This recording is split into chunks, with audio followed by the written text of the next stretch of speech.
Once again, ladies and gentlemen, this is Eddie Marcus, keeping in line with what I've been doing thus far, bringing you up to date with the wonderful message and the wonderful purpose that God has designed me to do. And here we have a flyer from the presidential campaign of 2004. You can see that was some time ago because the guy got black hair. But look at the beautiful babies on the backside. They are wonderful. And in any event, let me share this brochure with you as well. And it says, Eddie Marcus, United States President, 2004, my fellow Americans. Though I am an unknown in the political world, I do expect to win as a write-in for the office of U.S. President 2004. I have an organization that has prepared over 200 years for this time, that we will show the world how to love according to God's style. The organization is the church.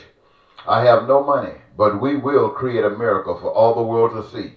The church has 6 months to make the name of Eddie Marcus spokesman for heaven's plan for America.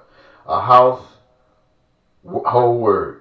For further information, contact, and I got a telephone number, campaign to write in Eddie Marcus, U.S. President, General Delivery, Woodbury, Minnesota. And inside it says, my fellow Americans, I want to be the next president of the United States.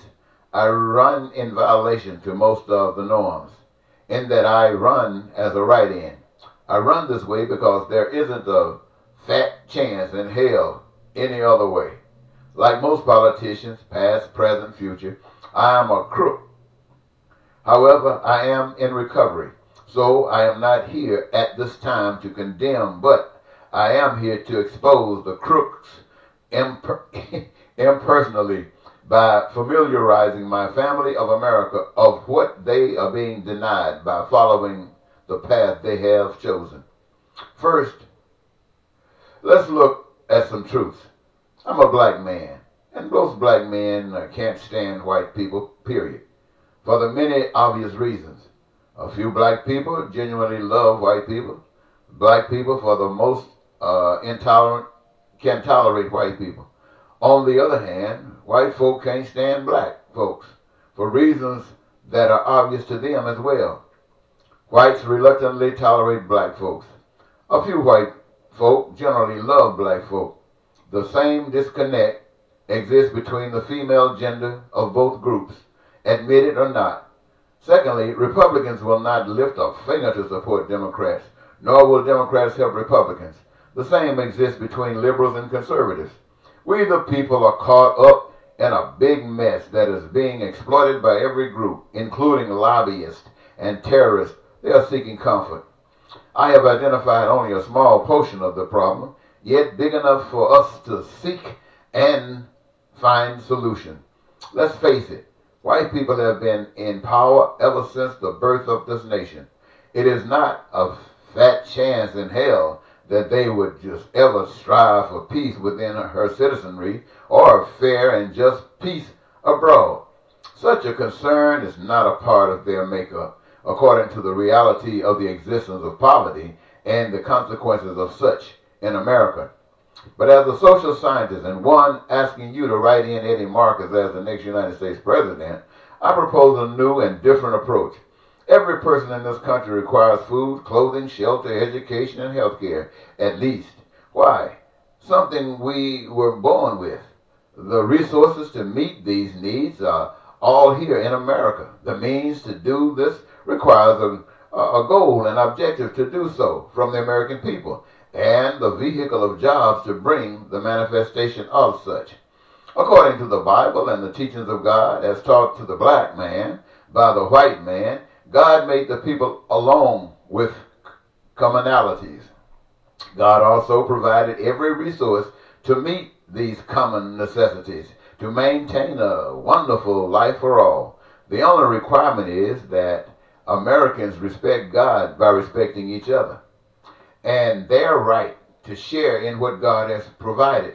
This is the formula for peace and prosperity on earth. It is the solution for crisis the world over. The white man's Bible and preachers teach of God, but they don't practice it. This campaign is an initiative to call every citizen of America who have accepted this teaching of the Bible as truth. Come out of those churches and synagogues and mosques. You don't need to learn another thing about God, but what you know to put to work.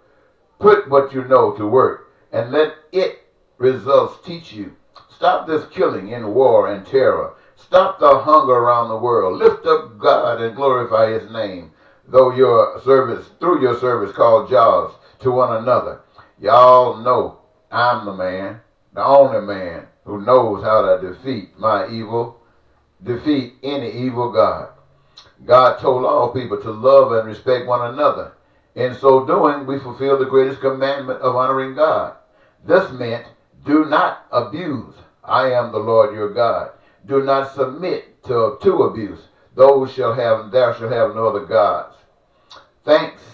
I do not expect to dispel 18 to 100 years of teaching that has brought America to this point, but you know as much theory about God as anyone. Practice and learn the facts. America is as evil and nasty as any people the world over. The conservative Republicans, Saddam's Ba'ath Party, Hitler's Nazi, for example, find pleasure in supporting anyone that looks after their interests, though this act requires that others are neglected and exploited. These attitudes will reestablish slavery and women's rights exploit other nations and cause America to endure the same hell that Israel endure every day. Have you ever heard a white preacher leading the struggle to bring justice to all the other groups of people in America? When the president says all Americans, who is he talking about? When Bill Clinton said universal health care, what was he talking about? Where is the health care? One thing you can be sure of, God comes away far behind the ratings of the founding fathers, and they want others to think they can support peace. What do you say? Save the children. Here are two innocent children. You remember I showed them earlier? Can they depend on people like Rush Limbaugh, George Bush, or the Christian right? Of course they can. They will gladly be put in their place. There are men in this country so fixed on America leading the rest of the world until they will support martial law rather than defend justice. God loves them, and so do I. Can they count on you or me as well as others? Thank you again, ladies and gentlemen.